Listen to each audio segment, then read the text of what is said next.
E aí galera, só o sucesso? Na aula de hoje nós vamos tratar sobre dos atos e termos e prazos processuais, certo? Dentro aí do aspecto do processo do trabalho, vamos utilizar aí esses artigos, certo? Que é o 770 a 782 da CLT. Tudo aquilo que tiver além disso aqui, ou ele foi doutrinário, ou seja, doutrinário, ou alguma súmula, OJ, algo do tipo. Ou seja, nós temos que ter como foco maior na nossa aula de hoje esses artigos aqui, beleza? Então, dos atos, termos e prazos processuais. Vamos lá. Primeiramente, nós vamos ver no aspecto geral esses atos processuais. O que é? Então, primeira coisa que eu quero que vocês tenham ideia é que o processo ele é composto por atos processuais das partes, do juiz e do impulso processual, certo? Então, todos os atos processuais podem se dar pelas partes, ou seja, é ele que dá o andamento do processo ou dos atos em si. O juiz também pode ser feito ou aquilo que dá sua natureza processual a, consequentemente, o chamado impulso processual. Então, os atos podem ser compostos para as partes, pelo juiz e por esse impulso que são os atos inerentes do processo do trabalho. Além disso, algo que vocês têm que ter conhecimento é que eles são públicos, não é isso? Então, todos os atos são públicos, a não ser aqueles que haja segredo de justiça, por exemplo. Ou como até mesmo a legislação diz lá no seu artigo 770, quando determina aí um interesse social, que esse interesse nós podemos exemplificar como segredo de justiça, certo? Então, os atos são públicos, não é à toa que, por exemplo, em uma audiência, você pode sim assistir sem pedir autorização do juiz, certo? Agora você pode dizer, professor, mas o juiz ele não pode simplesmente, ele não é o condutor da audiência e ele pode impedir, ele vai delimitar a quantidade de pessoas até pelo o espaço, não é isso? Do fórum, da sala de audiência, que talvez não comporte, não tem como atender muitas pessoas sentadas, ou seja, não tem cadeira suficiente, depende do espaço aí da sala de audiência.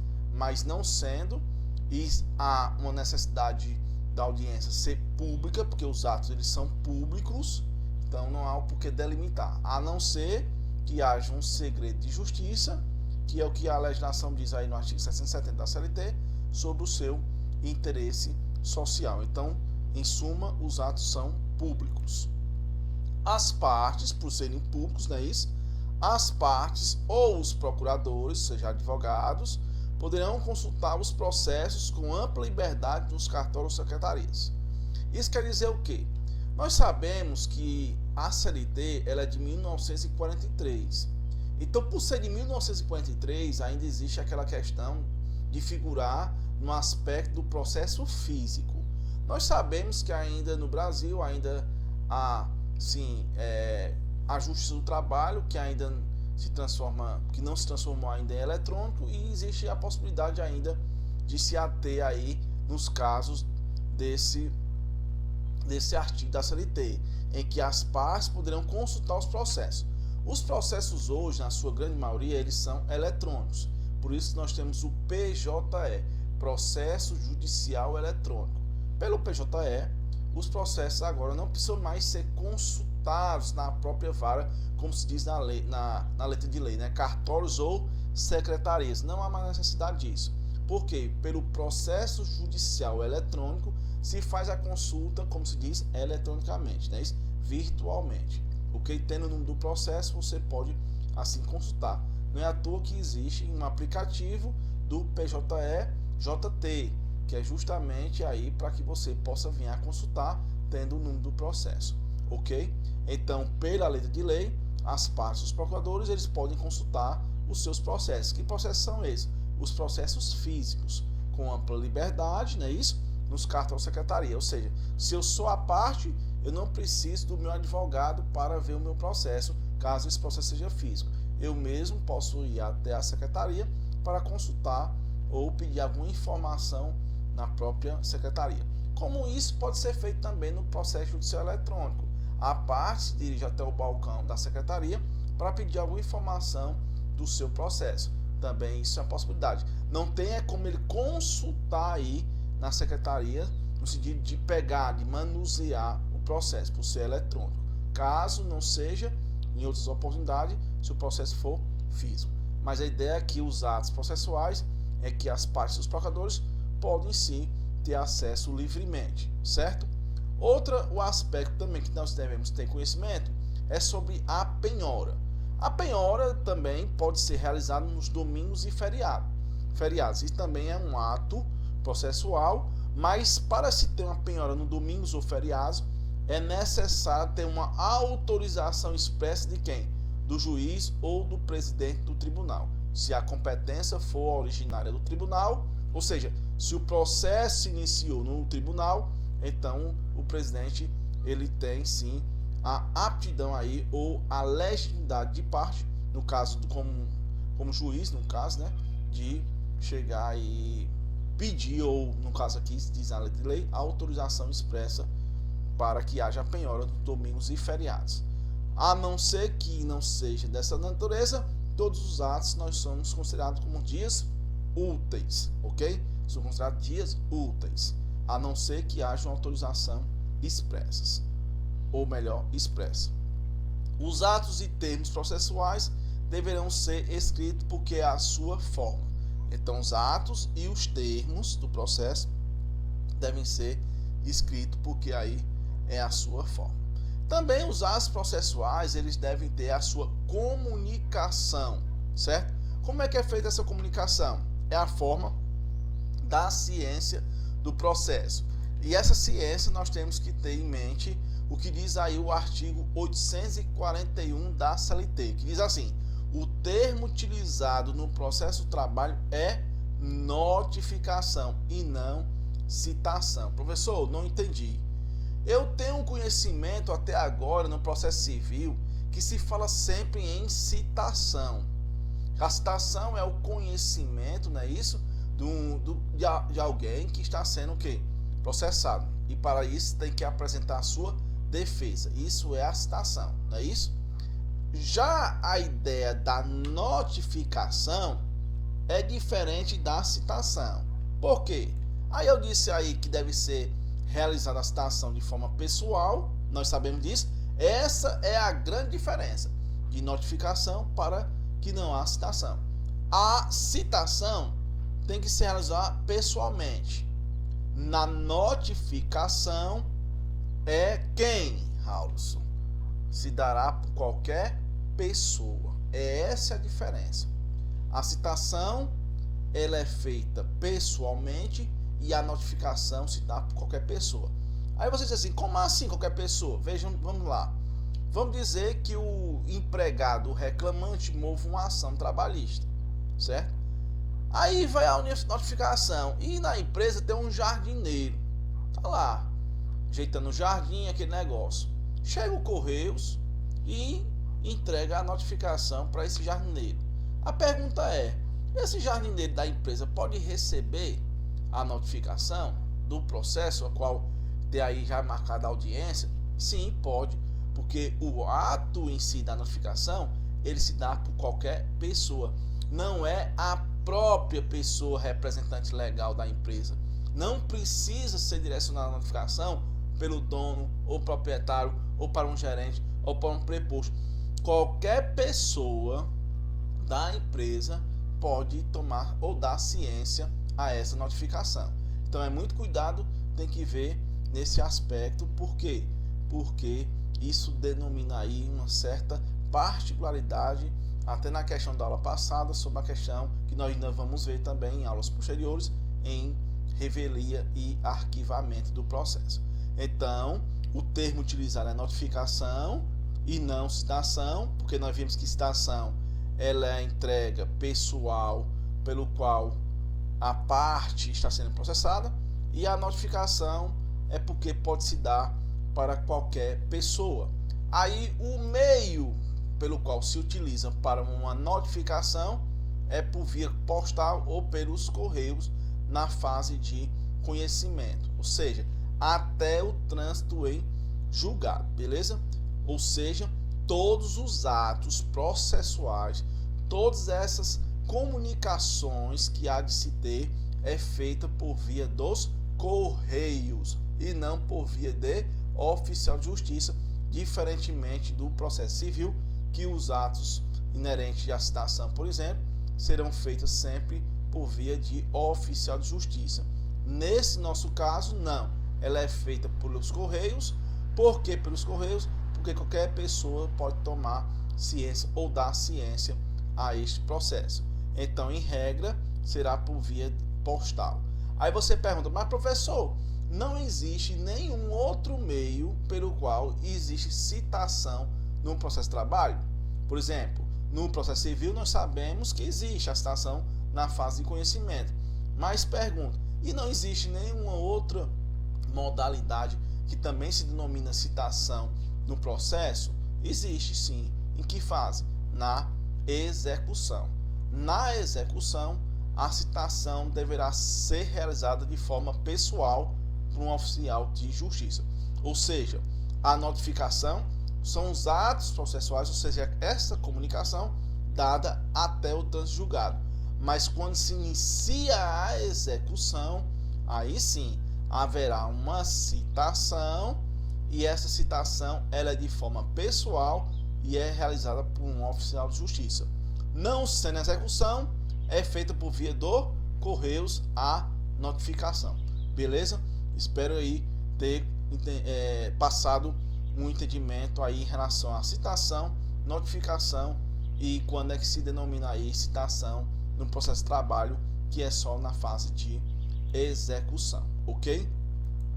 Também nós podemos dizer que nessa comunicação dos atos é citada para o oficial de justiça quando ela se tem como difícil acesso, ou seja, não tem como ser por via dos correios. Ou em outra possibilidade, esse difícil acesso também pode ser interpretado como o não atendimento pelo horário determinado aí dos correios. Vejamos, imagine que uma lanchonete é o alvo aí de um processo. Só que a lanchonete só funciona às 7 horas da noite. 7 horas da noite, ou seja, às 19 horas, os correios atendem? Não. Então, como não há o horário atendido pelos correios, deverá ser feito esta notificação também para o oficial de justiça, certo? Ou outro meio aí a qual o juiz entenda. Mas em regra, a notificação é pelos correios. Ou, como se diz aqui, quando há um difícil acesso, poderá também ser feito por um oficial de justiça. E também a notificação pode ser realizada por edital. Também uma outra maneira também de se ter a realização de uma notificação é só pelo edital. E nós vamos ver que o edital é na figura do rito ordinário no processo do trabalho. Por quê? Porque no rito sumaríssimo não há citação por edital. Isso aí vai ser cena das nossas próximas aulas, ok? Aí eu trouxe para vocês uma súmula, a chamada súmula 16 do TST, que diz que presume-se recebida a notificação 48 horas após a sua postagem, ou seja, há uma presunção que depois que o Correios levou em 48 horas, né, da sua postagem, é presumido que houve a entrega. Ele diz aí, ó, sendo que a não entrega ou a entrega após o prazo constitui 11 da prova do destinatário. Vamos de novo. A súmula 16 está dizendo que é uma presunção, 48 horas depois de levar pelos correios, há uma presunção que você recebeu ou não. Por quê? Porque é ônus de quem? Do destinatário. Que é um destinatário? O destinatário seria aí, no caso, o reclamado. É o ônus dele provar que ele não recebeu.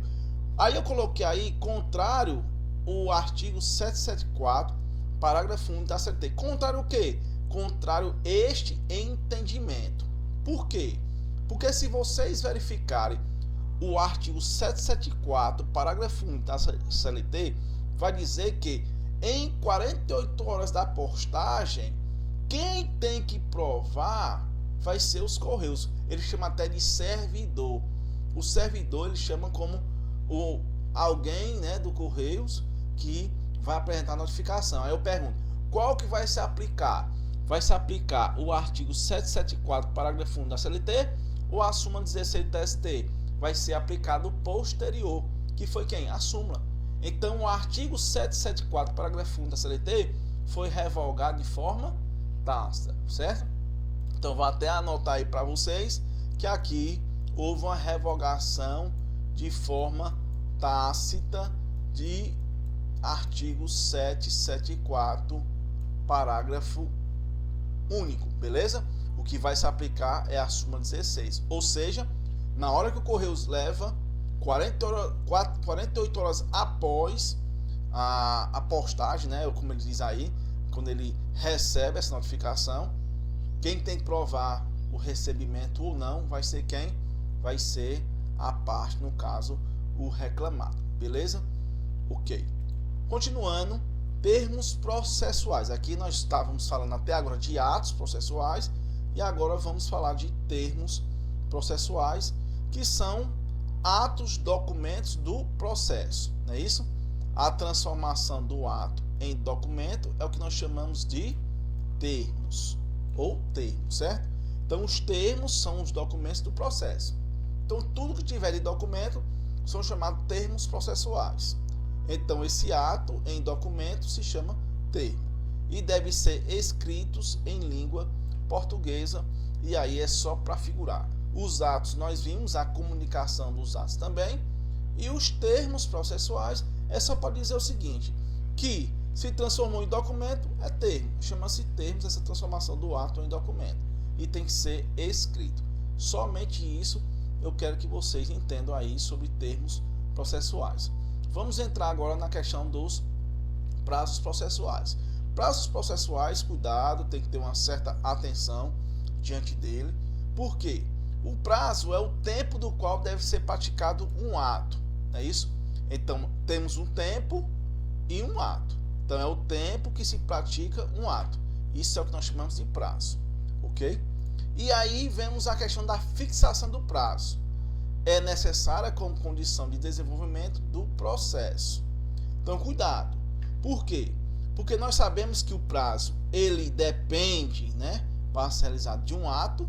Por exemplo, se o juiz determina aí que você apresente, sei lá, uma penhora por um prazo de 5 dias, foi feito na fase de execução a busca de bens do executado e não encontrou nada, e aí o juiz determina aí que você apresente por um prazo de 5 dias, sob pena aí de acarretar uma prescrição intercorrente ou esperar aí os 2 anos posteriores. Então, esse tempo, né, deve ser praticado um ato, que seria, no caso, meu exemplo, 5 dias.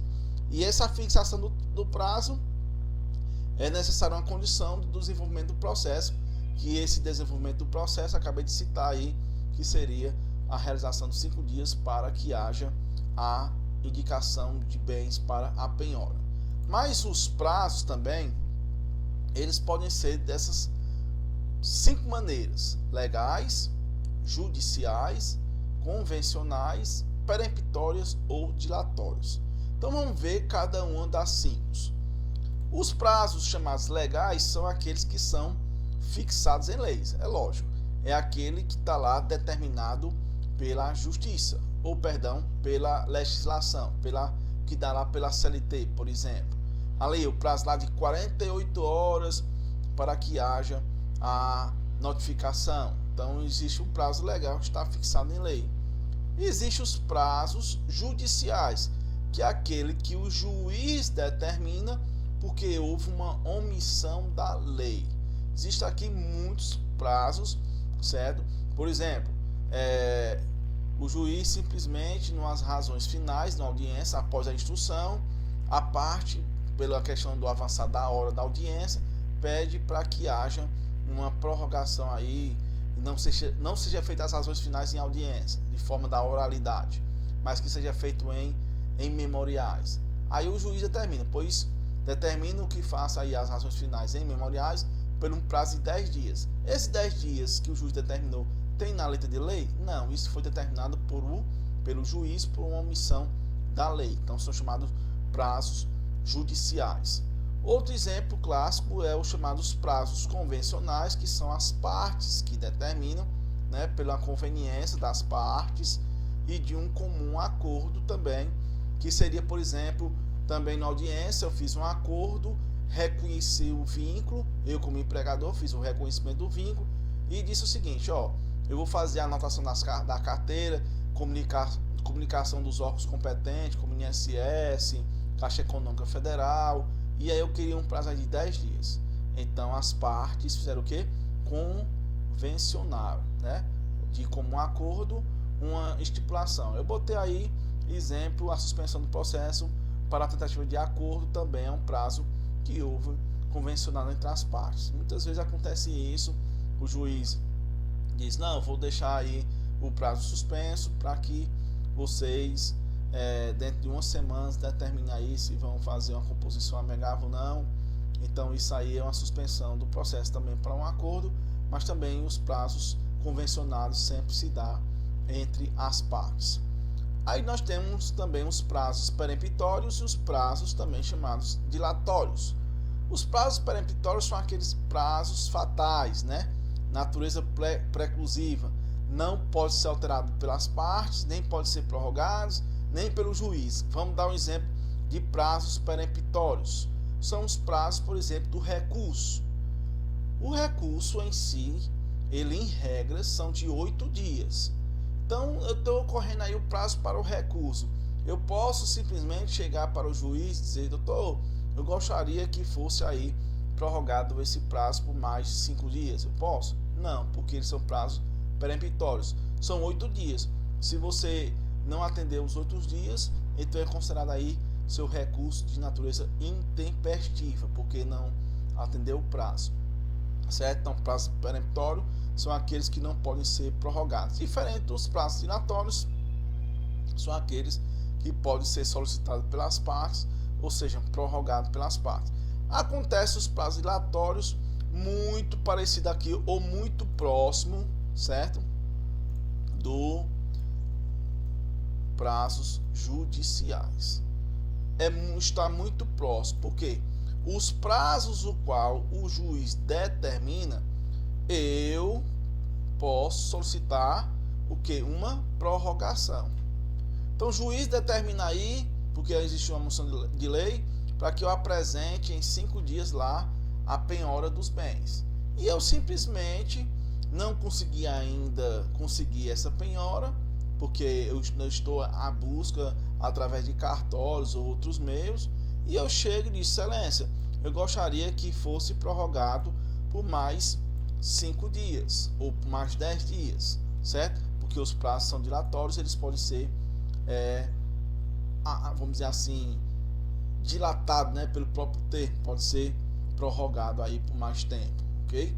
Então, fique ciente disso, que os prazos são legais, judiciais, convencionais, peremptórios ou dilatórios, ok?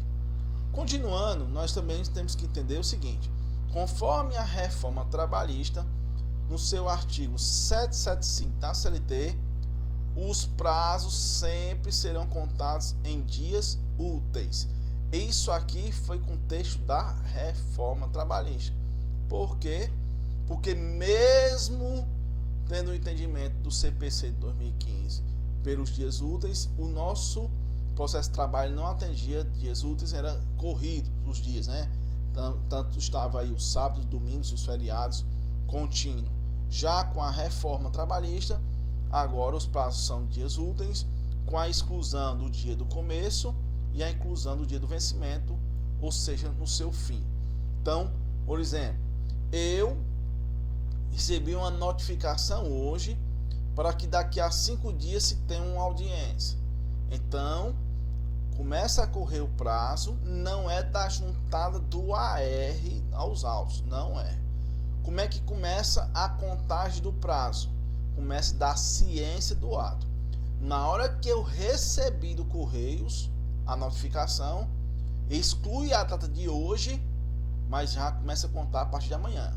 Então, vamos dizer que hoje, no caso, seria aí numa sexta-feira. Então exclui a sexta e começa a correr o prazo a partir de segunda-feira. Então, segunda, terça, quarta, quinta, sexta. A audiência vai ser realizada na sexta-feira, certo? Porque exclui o início, sexta, e inclui o fim, que é o vencimento. Segunda, terça, quarta, quinta, sexta. 5 dias antes da audiência. Então a audiência vai ocorrer na sexta-feira. Isso é o que está dizendo aí, põe inclusão no fim, mas que exclui o seu início. Aí eu coloquei aí alguns exemplos da contagem do prazo. A contagem se dá sempre após a sua publicação. Não esqueçam disso, certo? Não esqueçam. Por quê? Existe uma palavrinha muito bonitinha no processo eletrônico, que é isso aqui: disponibilização.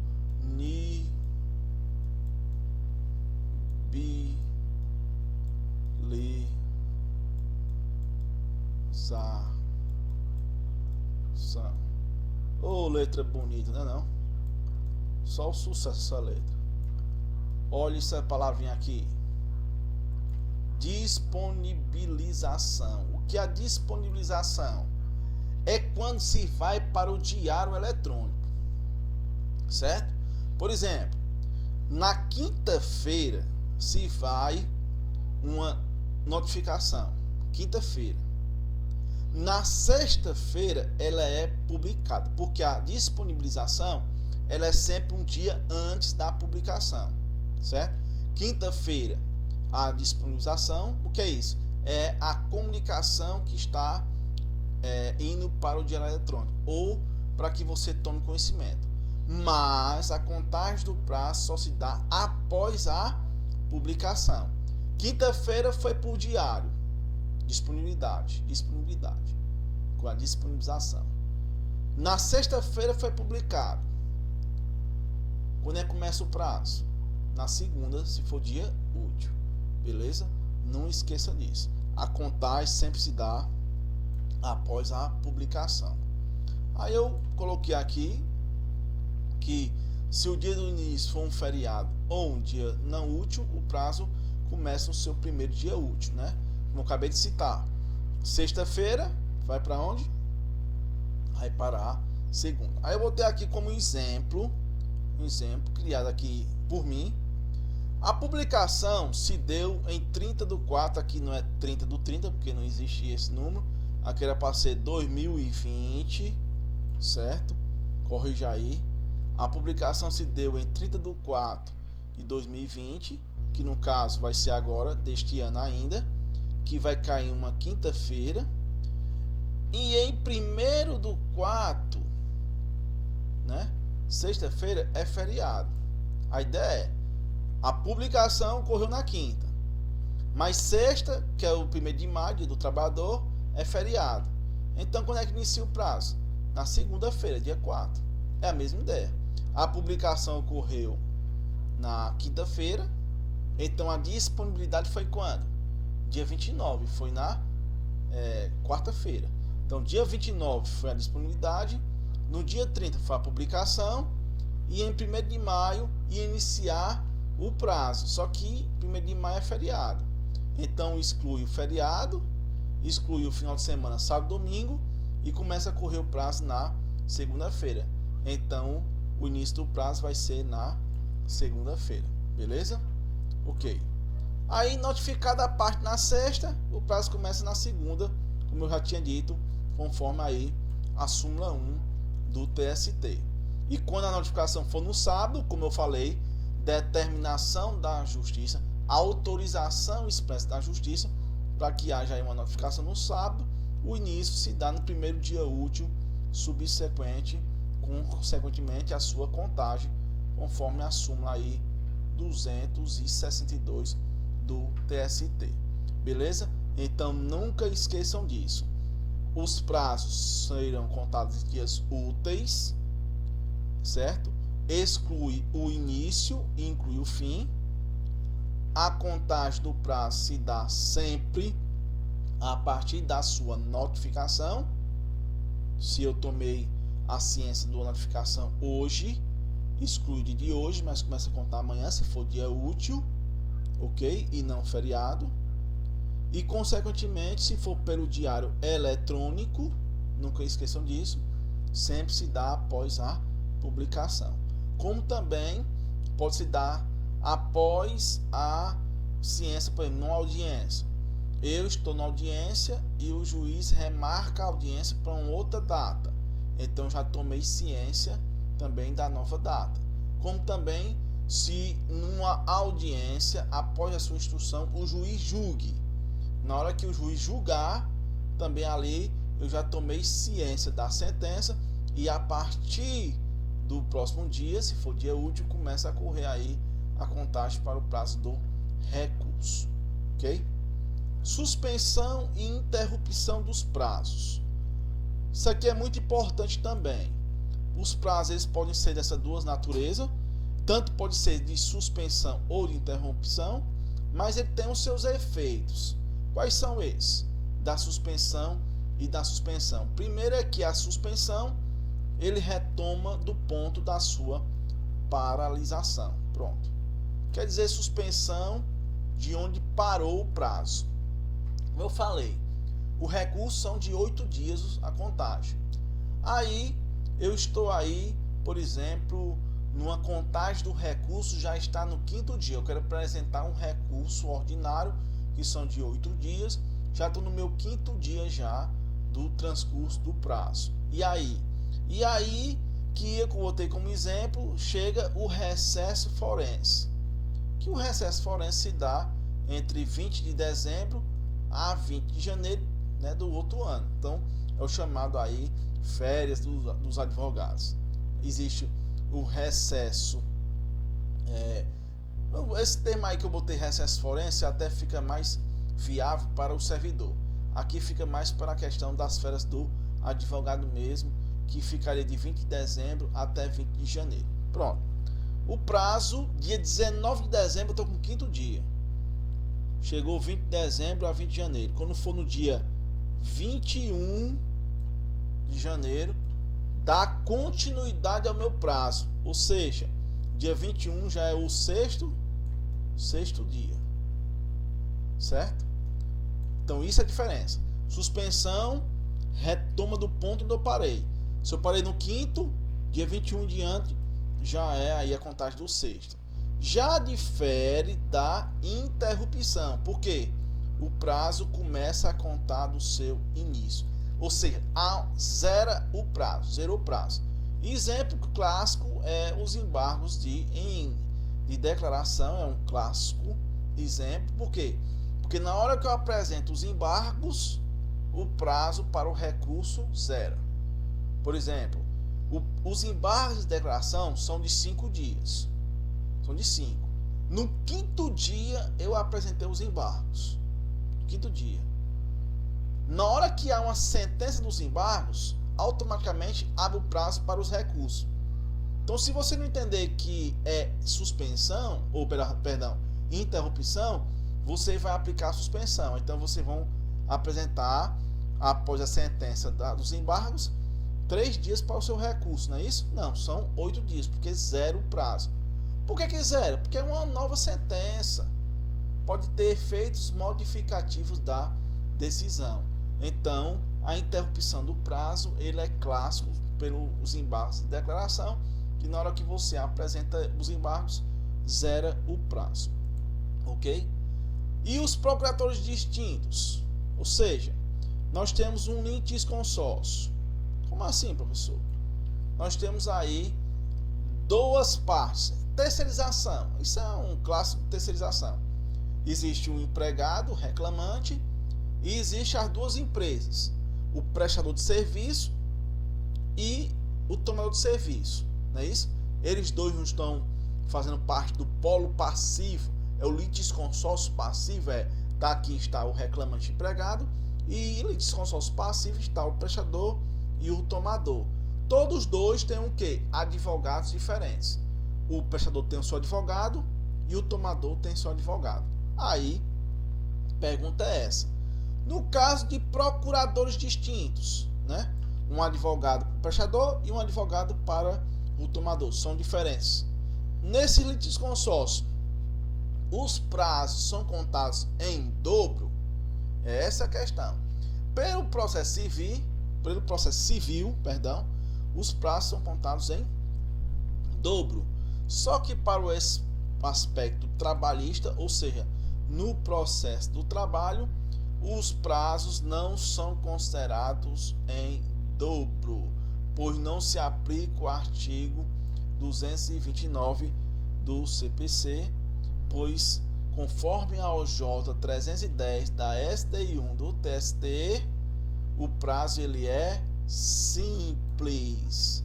Não importa se eu tenho 2, 3 advogados representando as suas empresas.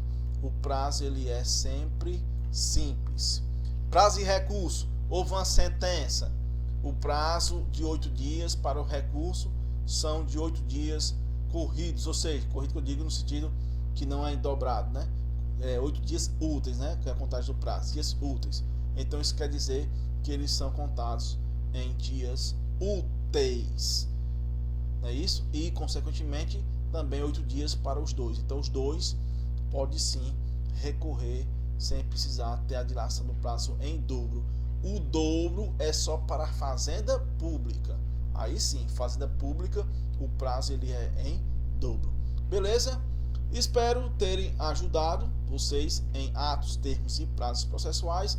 Qualquer informação, não esqueça, dê um joinha, dê um likezinho, se inscreva no canal e só sucesso.